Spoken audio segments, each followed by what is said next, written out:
That's what's frustrating and aggravating, that I can't live down this big shadow that I made to protect myself. Because it started out, I needed an alter ego to keep people away from me and to protect myself. And not that it's like a total facade, it's me, but it's just blown up. Click the link below, Silent Hero Films. Silent Hero Films, man. We go get George Zimmerman, man. Go check it out, man. It's a hell of a film, man. We go get Malcolm X's Killer. Well, you guys enjoy that. We go get Malcolm X's Killer, man. That's extraordinary. All right.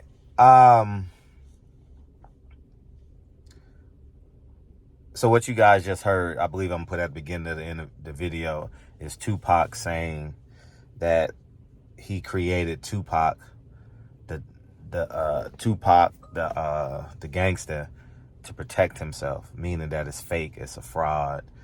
And what you heard right now is Michael Irving. Well, I'm not going to put Michael Irving in the clip, but you guys may have seen it. But he basically dethroned his son, saying that he lived in a 20,000 square foot home. He's rapping about things he never lived, and so on and so forth, man. He basically said black culture is a fraud. Is what? I said Malcolm alleged that some of Elijah's women were underage secretaries, and can you expound on that? Yeah, well, I guess they were, because they were there. I seen them. I seen them myself. It's all true. It's all true. Good evening, messenger.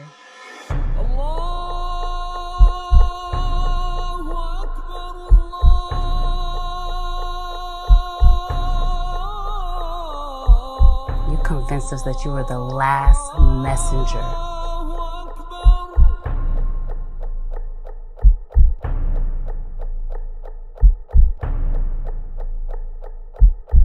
How many other bastard children do you have?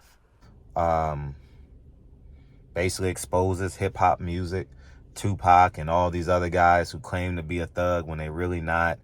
Exposes the lack of power that fathers have when they are invested into worldly culture. You know, I don't know much.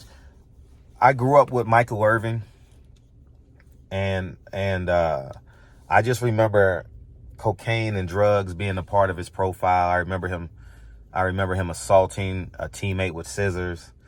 I do know recently he was exonerated. A woman lied. But he has multiple accounts of things going away. And sometimes he's been innocent. And I do remember his Hall of Fame speech. You got to look up, get up, and don't ever give up. Extraordinary speech, you know. And I've seen him publicly talk about God, and I'm actually happy for his transformation. Through his journey, he had to raise a child, right? And when you're in the world and you're not spiritually home, edifying your child seeks validation from other forces, right?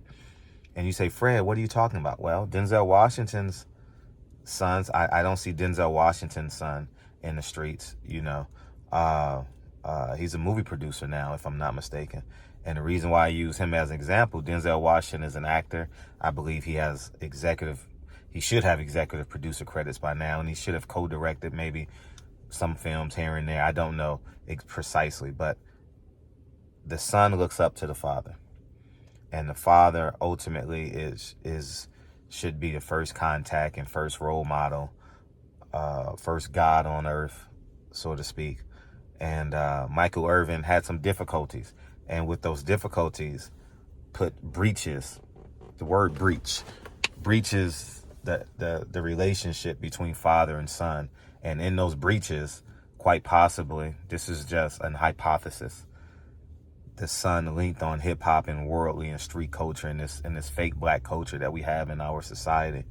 And I applaud Michael Irving for using his platform. I ultimately applaud him for using his platform. Now Michael Irving needs to go home and sit down with his son. He needs to tell him the stories of Tupac and Nipsey Hussle, Biggie, Gillie the Kid's son, Young Dolph, so on and so forth, man. And the city of Chicago, and how being a hip hop rapper. I remember during COVID, it was like once a month. X10, I don't know him. I don't know his music, but him, how hip hop music puts a satanic cloud above your head, you know, and as you step, it follows you or leads you. It may even lead you, you know. So I applaud Michael Irving for using his platform to bring attention to this very, very, very, very important conversation. And it needs to be enacted upon. You know, fathers need to distance themselves from hip hop music, and especially in terms of the role model per se. Like, you get what I'm saying? Like, in terms of that's how you live your life. This is an example of what a real man is. No, the real example of a man is providing for his family, protecting his family, loving and marrying a woman that he procreates with one time, you know, one woman, 3 kids, one woman, 4 kids, you know. We got to get back to that, man. And there are so many branches off the tree of hip hop, you know.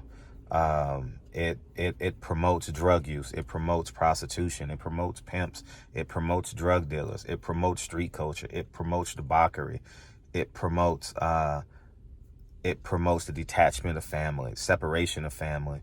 It promotes divorce. It promotes womanizing. It promotes, I mean, so on and so forth. But I'm not condemning Michael Irving. This is just, I'm just using this as a reality, you know. Michael Irving has had a checkered past, and I don't know the years or dates because I remember Dallas Cowboys being real popular when I was a kid. The best team in football, so America's team, right? So they was always in the news, right? From Deion Sanders to Troy Aikman to, you know, so on. Y'all know the thing. So I just remember off the top of my head, Michael Irving having some legal issues, you know, drugs and cocaine, and you know, him being arrested with pipes in his car. So with all that being said, I think fathers need to take inventory of their household. Need to be cognizant of what their kids are and aren't doing. As I said, those conversations and the energy in your car to and from practice with your dad are priceless. I'm living it right now, and your daughter, you know. So I want us all to win. I want our fathers to be great, and so I'm not condemning Michael Irving. But he also is a reap what you sow. And I admire his redemption song. I admire him using his platform to dethrone and condemn hip hop music. I appreciate that. We got to understand hip hop. I mean, Tupac, like Marvel, is a created character. Like Iceman, like Firestorm, like Batman. Tupac was fake. Tupac wasn't real. Tupac was a legitimate potential thespian. You know, if Tupac hadn't become a thug, you wouldn't know if he was gay or straight, you know, and he was still that talented man. You know, if you see the interviews of him, you will see, like, you know, he's a very upright, straightforward individual that's keen, yeah, like keen, you know,